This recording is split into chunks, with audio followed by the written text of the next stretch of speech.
Menjelang pesta demokrasi tahun depan, kesibukan tak hanya milik para politikus saja. Para pelaku bisnis konveksi dan percetakan pun turut serta dalam hingar-bingar tersebut. Pesanan media kampanye turut melambung seiring tiba musim kampanye. Salah satunya tentu di Jalan Kalibaru Timur, Jakarta Pusat ini. Menjadi rumah kedua para pengusaha percetakan, sejak pagi jalan ini telah disibukkan oleh hilir mudik para pekerja. Di tempat ini, berbagai atribut kampanye bisa dicetak secara cepat dan masif. Mulai dari banner, pamflet, kartu suara, hingga kerudung sekalipun bisa kita dapatkan di sini. Nyaris setiap hari, usaha percetakan ini bisa menghasilkan puluhan ribu hasil cetakan untuk kampanye. Harganya pun bervariasi, tergantung dicetak di atas media apa. Seperti Wahyudin, selama 20 tahun lebih menjalani usaha percetakan, musim pemilu adalah ladang cuan bagi dia. Menerima segala pesanan media kampanye, klien Wahyudin bisa dibilang adalah calon legislatif papan atas. Kalau misalnya di daerah provinsi atau di daerah pusat DPR RI itu, salah satu kemarin ada caleg ya DPR RI dari Kalimantan itu, dia sekali order itu bisa 100 juta lebih.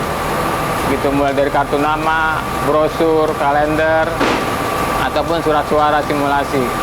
Waktu itu saya 2014 saya dapat order dari almarhum Pak Aen Fatwa ya. Beliau mencalonkan jadi anggota DPD RI, Dapil DKI Jakarta itu waktu itu sekitar hampir 400 juta nilai proyeknya atau order cetakannya kepada saya.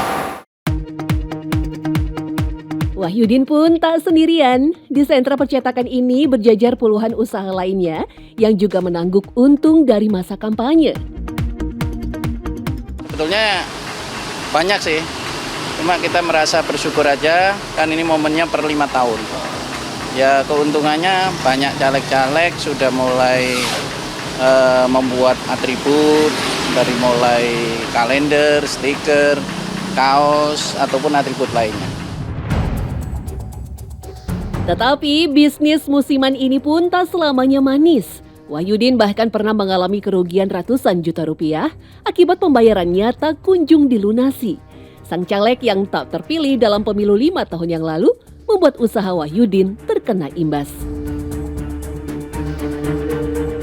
Belum bayar ya kan, akhirnya cetakan nggak diambil-ambil gitu. Ya kita ikhlasin aja lah gitu kan. Kerugiannya sih ya lumayan lah. Di antara 50 sampai 100 lah. Itulah Wahyudin akhirnya selalu meminta pembayaran di muka sebesar 50% demi menghindari kerugian yang terlalu besar. Dia juga memilih untuk menjadi tangan pertama dan bertransaksi langsung dengan calon wakil rakyat.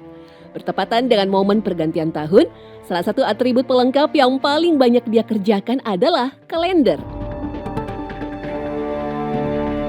Yang paling banyak sih sekarang ini menjelang akhir tahun itu kalender ya. Kalender dia untuk promosikan di dapilnya masing-masing, kemudian stiker, kartu nama, kemudian banner ataupun bendera yang lainnya yang selama ini dipesan sama kita. Merujuk pada data rilisan Kementerian Keuangan, perkiraan modal caleg DPR dan DPRD pemilu 2024 berkisar antara 200 juta rupiah sampai 1 miliar. Sementara itu, Lembaga Penyelidikan Ekonomi dan Masyarakat Universitas Indonesia menyebutkan, angka itu bisa lebih besar, bahkan bisa mencapai 4,5 miliar untuk satu kursi DPR RI. Hasil riset yang sama menunjukkan 30% dari jumlah tersebut dibelanjakan untuk media cetak, baik kertas ataupun kain. Tentu jumlah yang sangat fantastis. Marsina, salah satu caleg yang mencalonkan diri untuk Dapil Bogor, tak menolak fakta tersebut. Meski enggan menyebutkan biaya yang disiapkan, Marsina mengaku harus menguras tabungannya untuk menutupi biaya kampanyenya. Memang di dalam mensosialisasikan pasti membutuhkan dana-dana ya untuk itu.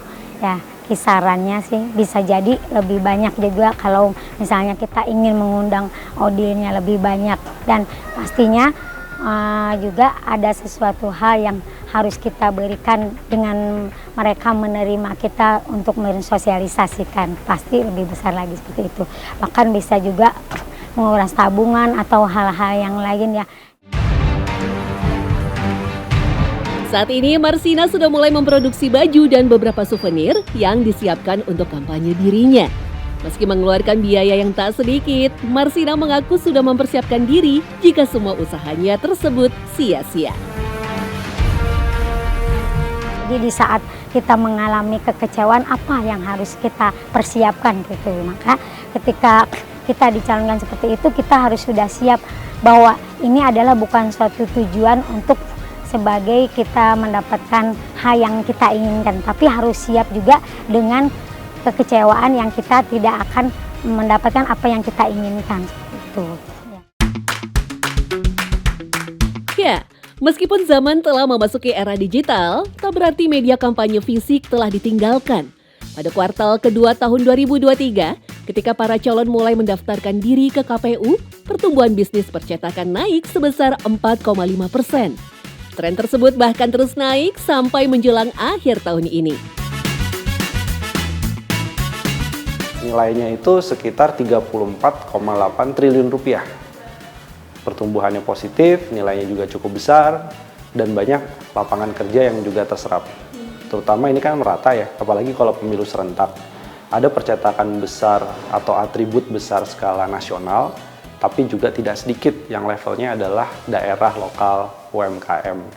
Sehingga ini juga bisa memicu adanya pertumbuhan. Meskipun tantangannya kita lihat juga nggak kecil, karena di saat yang bersamaan, kampanye sekarang sudah mulai bergeser sebagian menggunakan kampanye digital, sosial media misalnya. Dengan nilai yang sedemikian besar, perjanjian seperti kesepakatan tanpa tertulis memang seharusnya dihindari oleh para pengusaha percetakan.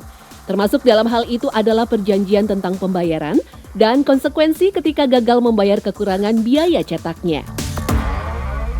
Kemudian juga pelajari nih track record. Siapa tim suksesnya? Biasanya yang akan diminta untuk melakukan pembelian atribut adalah tim sukses. Nah, tim suksesnya juga harus dilihat background-nya. Bagaimana track record-nya gitu ya, pernah dipidana atau tidak, pernah punya catatan atau tidak gitu. Dan usahakan semua transaksi minimum itu 50% dari total biaya itu sudah ditransfer di depan muka. Lebih bagus lagi kalau sudah dilunasi di depan, itu lebih aman bagi si pengusaha atribut dan percetakan.